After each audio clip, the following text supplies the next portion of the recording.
नमस्कार दोस्तों, मैं हूं नितिन जैन और इस वक्त मेरे साथ कांग्रेस के वरिष्ठ नेता और पूर्व मंत्री रह चुके सज्जन सिंह वर्मा जी हैं। इस वक्त मध्य प्रदेश में राजनीति का पारा गर्म है।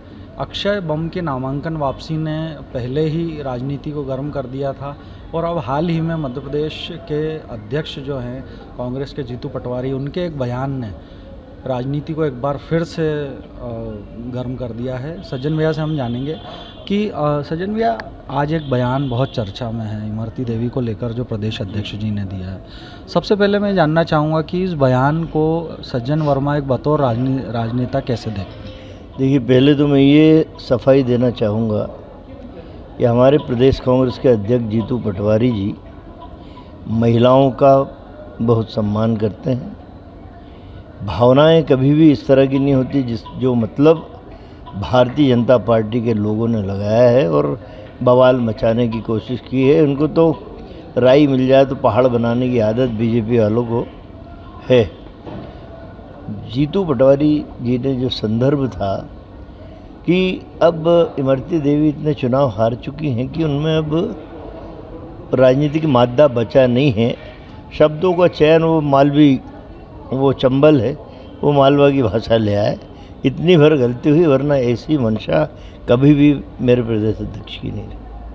पर भाजपा ने उनके उस बयान को पूरी तरह से अब राजनीतिक फ़ायदे के लिए एक तरह से वो उसको प्रदर्शन भी कर रहे हैं और तमाम तरह के आरोप लगा रहे हैं और ख़ुद पटवारी भी माफ़ी मांगने की बात कर रहे हैं। तो जब वो खुद माफ़ी मांग रहे हैं तो कहीं उनसे गलती की बात आप मानते हैं? ये है कि सभ्यता यही है कि शब्द किसी को नागवार गुजरे हों तो आदमी नम्र होके माफ़ी मांग ले कि मेरे इन शब्दों से यदि किसी को ठेस लगी हो तो मैं अपने शब्दों को वापस लेता हूँ, माफ़ी मांगता हूँ। ये कांग्रेस में कल्चर है, भारतीय जनता पार्टी में नहीं।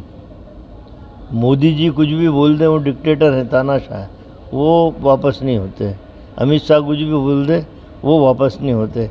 ये हमारा कल्चर है कि किसी की भावनाओं को हमारे शब्दों से कहीं ठेस लगती तो हम तत्काल क्षमा सहित वापस ले लेते हैं। आज जीतू पटवारी के बयान को लेकर बीजेपी की जो महिला ब्रिगेड है, महिला मोर्चा, उसने जीतू पटवारी के घर पहुंचकर प्रदर्शन किया है और अच्छा हंगामेदार प्रदर्शन किया। इसको आप कैसे देखते? देखिए, यदि चुनावों का समय नहीं होता ना तो 10 महिलाएं भी इकट्ठी नहीं होती। ये तो ऊपर से निर्देश आ गया कि कुछ तो भी बवाल करो, कुछ तो भी ऐसा करो, व्यू रचना कि पूरी कांग्रेस कटघरे में खड़ा हो जाए और उस बयान को इतना प्रचारित कर दो। मेरा ये कहना है कि जो कविता पाटीदार जी हैं, मैं इनसे हाथ जोड़ के निवेदन करता हूँ, यदि दम है तुम में और तुम्हारी महिला कांग्रेस में, तुम्हारी भाजपा में, तो कर्नाटक जाइए। रेवन्ना जिसका नाम इस समय चल रहा है, सैकड़ों हजारों महिलाओं के साथ बलात्कार किया। ना उस पर मोदी का एक शब्द आ रहा है, ना अमित शाह का आ रहा है, ना ये कर रही हैं जो आंदोलन।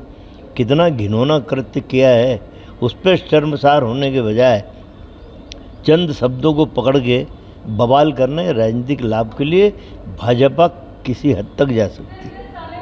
रेवन्ना के जिस तरह गायब होने की बात कही जा रही है, इसको लेकर भी क्या सरकार को दोषी मानते हैं आप? जिस तरह वो गायब, देखिए, केंद्र सरकार है, केंद्र सरकार के लोगों को पता था कि रेवन्ना ने जो कृत्य किया, उसके बाद भी नरेंद्र मोदी साहब उसके लिए वोट मांगने गए हैं।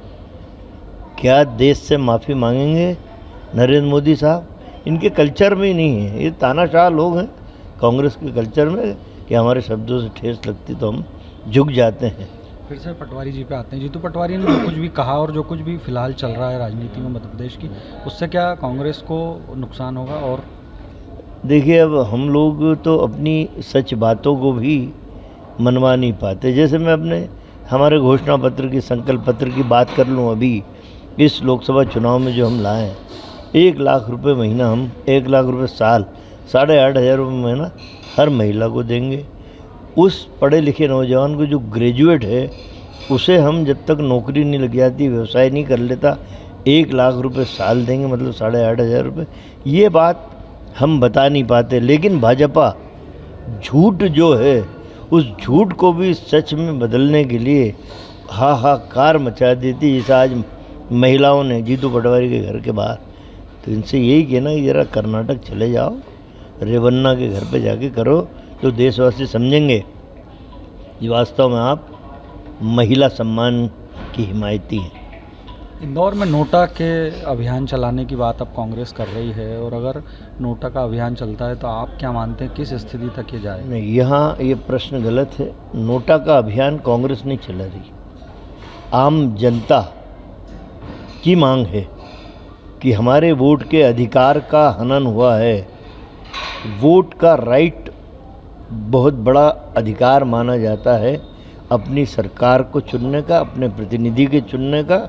भाजपाइयों ने अपने शक्ति प्रदर्शन के लिए, कैलाश बाबू की टीम समझते हम बड़े शक्तिशाली हैं, लेकिन जो पूरे देश से प्रताड़ना आ रही है नरेंद्र मोदी अमित शाह को, उसका खामियाजा कैलाश एंड कंपनी को भुगतना पड़ेगा। शक्ति का प्रदर्शन था। अभी एक शक्ति और बची है, मोहन यादव की शक्ति और बची है। 2-4 दिन में एक चमत्कार वो भी इस तरह का दिखाएंगे कि मैं भी बाहुबली हूँ। ये मैं अभी से आगाह कर देना चाहता हूँ। हमसे बात करने के लिए शुक्रिया। तो ये थे कांग्रेस के दिग्गज नेता सज्जन सिंह वर्मा जी, जिन्होंने एक तरह से प्रदेश अध्यक्ष जो हैं जीतू पटवारी, उनके बयान को लेकर एक तरह से उनका बचाव किया है, और नोटा को लेकर ये साफ कर दिया है कि ये कांग्रेस का अभियान नहीं है, ये जनता का अभियान होगा जो बीजेपी के कृत्य पर उन्हें जवाब देगी। मेरे सहयोगी मनीष राणा के साथ Nitin Jain, HB TV news के लिए।